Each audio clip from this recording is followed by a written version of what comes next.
Hey guys, thank you all for joining the Yarn Life Show for your daily dose of fiber. I'm Jess Mason, founder of the Yarnpreneur Society and Academy. And I'm Selena Baca, founder, host, and lead educator with the American Crochet Association. And together, Jess and I host the Yarn Life Show. So get tangled up in this fun, upbeat, educational channel that's dedicated to the hanks, skeins, balls, and cake that we love the most, and to the people who make the most of them, because yarn is life. True story. Season 2 will stream live every Thursday at 11 a.m. Pacific time, 2 p.m. Eastern. So please subscribe to this channel and you'll never miss an episode. That's right. And today's episode is sponsored in part by you good people watching today. Check our Yarn Life swag shop to pick up a token tee, a tote, or a mug today. Every purchase that you make there not only gives you great projects and products that you're going to love, it also helps us to create more great episodes and bring on more amazing guests. You can find our shop links in the show notes section today. Awesome. Today we're into season 2, episode 4. I can't believe we're already 4 episodes in. It feels like we just started yesterday. Time flies in the yarn life. And we're here to shed light on an issue that nobody's really talking about. So we're going to talk today about Facebook groups, the good, the bad, and the ugly. We join dozens of yarn-related groups, but most of them lack any real involvement, engagement, or substance. And in this episode, we've got some great tips for you to help you choose the groups that are right for you. Absolutely. And if you're watching here live or on the replay, if you could comment on this video to let us know how many groups you've joined or that you're involved in on Facebook. Just going and finding that information and seeing that number could be really eye-opening and just help you kind of have some better questions to ask yourself as we're going through this episode today. Yeah, definitely. So we've had Courtney check in so far. Courtney, what's up? Courtney.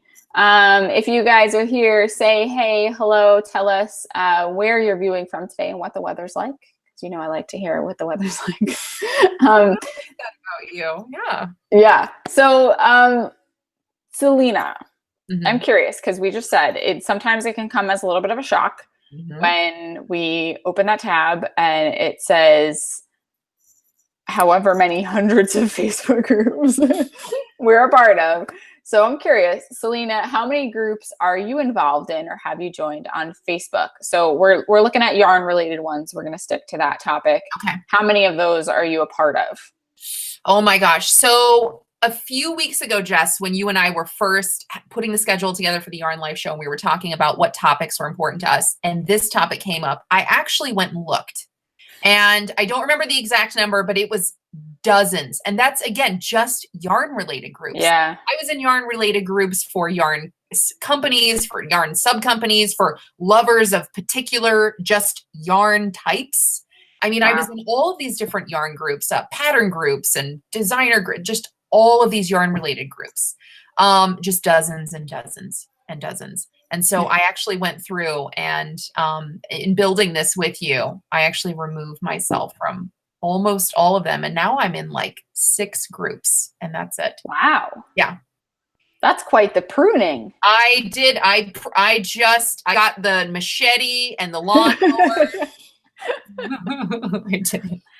Yeah, I think that's interesting because it's those subgroups and the like little ones that kind of I think get away from you. Absolutely. Absolutely. So that really, I think in developing the show with you, it really helped me and you ask better questions about why we're in certain groups and how to just make better decisions.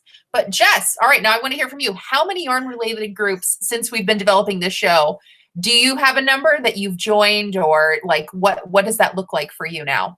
I know I've looked. I looked a few months ago, honestly, because every once in a while I will go through my Facebook account in general and just prune things because I'll wind up like getting a million notifications for things that I'm not interested in. So I know I looked and I think it was somewhere around probably 20 or 30. Yep. And this is from someone who doesn't really spend a ton of time on Facebook. I spend very dedicated, specific time on Facebook, mostly for my business. And the rest of it is, you know, a little bit of pleasure / leisure, you know? So yeah, I was up to probably 20 or 30. I pruned it back as well. Yeah. I was in a lot of specific crochet along groups. Crochet along groups that I had joined. I was in a Big Bang Theory one. I was in like a Mandala crochet along that was done, you know, I mean, so 4 years ago now. So there's ones that kind of, they get stuck to you because you joined them for a specific reason, and then you're kind of not doing that thing anymore. You're not interested in that particular topic, but it's still, you're still there. And right. Maybe you'll still get notifications, or maybe you still see things in your news feed. So yeah, I pruned it back too. It's probably down to like 5 or 6 now, most of which are mine or yours, to be honest. And there's a few designer groups that I do belong to that I feel like I've made friends in, that I kind of stick around. But yeah, there was a great pruning. The great pruning. I know you and I both did that. Yeah, the great pruning. Oh, that's funny. I see Violet's here too. She says that it is sunny and chilly up in Michigan where she is. Just so you know, Jess. Nice. I like sunny. Yeah, sunny's good. I could do with a little bit of chilly. Like right now it's about 70 here, which is like a very weird, like it went up a little bit. Yeah. So anyway, sorry. I do get distracted by the weather.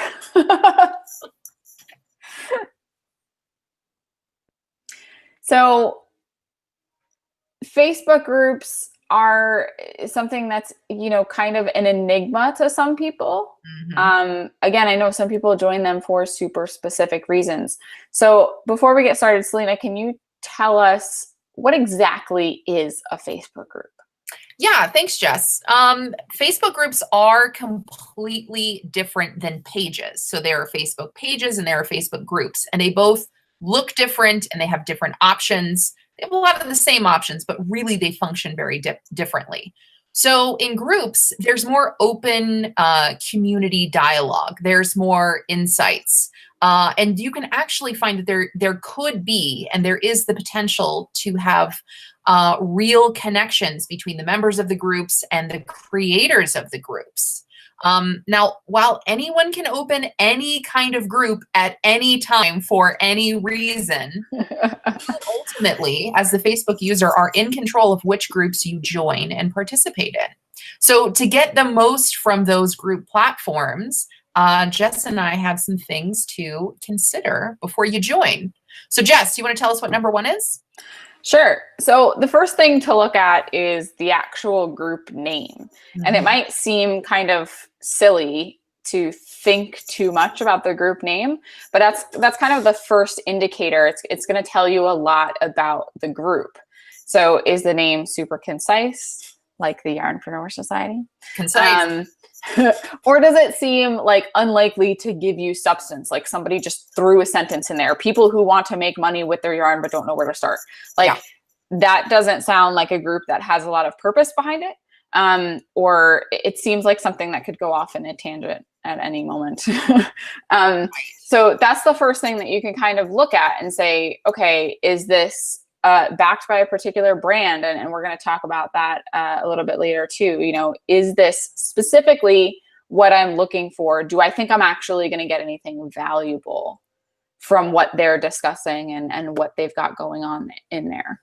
Absolutely. Absolutely. I mean, again, it is the first thing that we see whenever we see groups is the name. And so I think it's a great starting point. You know, for example, when I was pruning my groups, I ridiculously was involved in groups that, like, seriously, that was like, I love cats and yarn. And it's like, why am I like, at first, honestly, it's like, yes, I love cats and yarn. Right. But really, it's like, yay, you piqued my interest. But am I really going to go and participate in this group and really get any kind of, like, how is this going to enrich my life? It's exactly. They got me, but really it was not the best investment of my time. It's like group clickbait. Yes. Because you feel like you have to. You're like, yes, I do love cats and yarn. Like, why wouldn't I? Yeah, that is me. Of course. Yes. So yeah, definitely ponder the name in terms of what kind of substance you're looking for. Absolutely. It's like a book title. Yeah. Yes, it is. Yes, it is. You don't want to get into chapter 2 and go, you know, I thought, but then no. You can stop at any time. You can. All right, Jess, number 2, because we've got quite a few things. We've got a lot of checkpoints here. Yeah. So what is number 2 for our audience today? So after you've looked at the title, okay, that if the title's passed your test. So I kind of mentioned this a little. The next checkpoint is it legit, right? So if it's supporting a group or an organization that you're interested in, check to see if it's officially linked. So you can find the official page and you'll be able to see what groups are linked to it. So official fans of YPS might sound like it's a part of the Yarnpreneur Society, but if it's not linked, it's likely not official. And if you're looking for, specifically, if you're looking for a place for to connect with a particular yarn brand or a particular designer, or, you know, if you're looking for something very official, which you might not always be, but again, it's something to keep in mind. You want to make sure that you check it out. And that's one way that you can do it. Sometimes they'll say official or unofficial. I've seen groups that actually say unofficial in the title. And that's another way that you can kind of, you know, filter through the titles themselves. But checking to see if the official page has that group linked is also another great checkpoint. Absolutely. Or alternatively, if there are certain entities or yarn companies, like Jess was saying, that you feel like, man, I love this product, I love this person, I love this service, let me go to their page and see if there is a group that's linked, because then you can see whether or not they have any official groups. See if those if you'll get some substance out of that as well. Yeah, and a lot of companies and designers will do special things in their group that they don't do anywhere else. And if you are really a big fan of something in particular and you want to engage on a higher level, that's a great way to do it. Absolutely. Absolutely. 2 great tips so far. All right, Jess, tell us what number 3 is. So the number 3 is like your logical next step, right? So you're going to look at the about section. The about section of a Facebook group should outline the description and mission of the group and the type of group that it is. So in this section, you should be able to find stats that will help to legitimize. I made a new word. Legitimize, right? Because we talked about being legit. I'm just going to say legit. So how old is the group? How active is the group? Are there rules or regulations? And do those seem to be upheld? All of those kinds of things will tell you more about the group than just the title will. So again, if you've gotten past the title and you get to this point and you're like, okay, I want to learn a little more about exactly what they do in here. Are there any special things going on? That's a great place to look to get some more information. Absolutely. Absolutely. And this is definitely not something to skimp on. Or it's definitely a red flag if you go to the about section and it's blank. Or there's not really a lot of information there. Some groups are private, and so maybe you can't see a lot of the dialogue within the group, but at least in the about section, you can see maybe when they posted last, especially as a moderator. So like, if moderators are not posting in there, that might be a red flag that, is this going to be a free-for-all and kind of a waste of time for me? Yeah. So it does give you some really good insights, depending on how much or how little information is there. Yeah, definitely. All right. Are we ready to move on to number 4? Yes. Number 4. So the next one is to check those member stats. Okay. So how many members does the group have? Are there admins and moderators? Like, are there a good amount for how many members there are too? Is the ratio good? There are no right or wrong answers pertaining to either, really. But a page with, or a group with 10,000 members and 1 admin might not give you the experience you're looking for unless you've found the 10,000 people on Facebook that are super nice to each other and never get mad at each other at all, ever, which is kind of rare. So look at those things and kind of say, okay, am I just going to, like, am I looking for more of an intimate experience where I'll be able to make friends and I won't feel like the 10,001, fish in the sea? Or am I cool with like jumping into this big pool of people and trying to engage and make friends and all that stuff? Absolutely. And I think that either could be effective. Like maybe it's a super engaging group, or maybe it's just a place where you can get more information about a person or a product or something. And I think that it's just one more stat to look at to see, okay, depending on this group, is this going to give me the best experience? There's 200,000 people here who like cats and yarn, but there's one moderator. I don't know. This could be scary. Yeah. And I think it depends on what type of group you're looking for. If you're looking for a support group, if it's something where you're looking for a place to ask questions, I tend to go with the more the merrier, right? Because you're going to have more minds working on your problem or finding you a solution. Yes.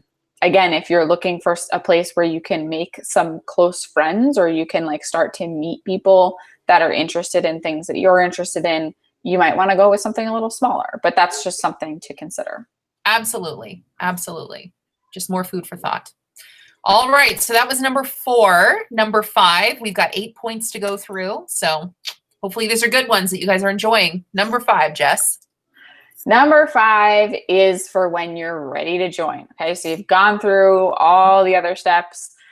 When you're ready to actually hit that join button, a group that asks questions before you join can be a good sign. So Facebook recently, I'm saying recently, but it probably wasn't that recently, released a feature that allows group admins and moderators to ask questions before members join a group. And it's a way for them to kind of gauge or help weed out people who are not interested or invested in the mission or purpose of the group. Right. So if you're super interested, make sure you show that by answering those questions honestly and fully, so that the admins and the moderators can see that. Absolutely. And I think that it shows the moderators that you are interested, but then it also shows you that this is a group who is interested in the quality of the people that are invited to the group. So again, not every group does it. It's definitely not something that is required before you join a group. But if you notice that a group does have that, and if the questions seem to be directly meaningful and related to the type of group that it is, it could be a great sign that it's going to have some substance and really be engaging. Yeah. Yep. All right. Awesome. So that's number 5. Number 6, what do you got for us, Jess? So once you're in the group, you're in the door, you've been approved. Yep. The next section is the files section. So that's kind of a section that we can look at to see, some groups have really smartly used this section to outline their community mission, their rules, and their guidelines in a little more in-depth than is really allowed anywhere else. So that's an excellent place to find out how the group best functions and how you can be a part of helping to make it even more awesome. Most, admins and moderators will ask that you read rules before you join. And that's a great place to kind of get to know a little more about literally the function of the group. What does the day-to-day look like? What types of things are allowed and what aren't? Yes, exactly. Exactly. That's also a great place. I've seen some groups do this really, really well. Really, I feel successful groups, ones that have active engagement, ones that have really strong bond and premise. They'll have their own lingo and they'll use hashtags to kind of separate that lingo. So if you don't, and typically, again, you'll see that in the files section. You'll see use hashtag this if you're talking about this topic, or use hashtag that if you have this kind of question. Or if you have some kind of testimony or review or response, or, some groups really effectively use that, and you're probably only going to find that in the file section. So again, if you're really looking for, to immerse yourself and be part of a group, that's going to be a great place to go and invest your time. Yeah, absolutely. Absolutely. Absolutely. All right. So that was number 6. Number 7, Jess, in our 8 amazing tips to get the most out of Facebook groups. Second to last, we have announcements. So announcements are a new group feature. Previously, moderators and admins were only allowed to pin one post at a time, which kind of limited their outward communication in that way. So announcements are really cool. Group moderators and owners can pin important messages to the top of the group page that should highlight their most recent news, information, or participation. So that's an excellent place to check to make sure you're getting the most current news and communications. That's a great place to go and kind of catch up, or you'll see what's going on in this group. And those are the things that in a good group will be pinned in the announcement section. Absolutely. Alternatively, we should also say anyone who's looking to manage a group effectively, some of these 2 tips would really help. Yeah, absolutely. Oh, yeah. I love my announcement section, and I love that you noted as well. It used to just be one pinned post, and now we pin quite a few things to where if you really have an active group and you really do have a lot of news or information or things that people can participate in, you can pack all that in that announcement section so that you can get the most information out, and so your members can get the most out of the group as well. Yeah, and it's really handy, you know, like you said, for group moderators when you have things going on so that your stuff doesn't get lost. And it makes it a lot easier for the members to find anything that they're looking for that's important. Absolutely. Absolutely.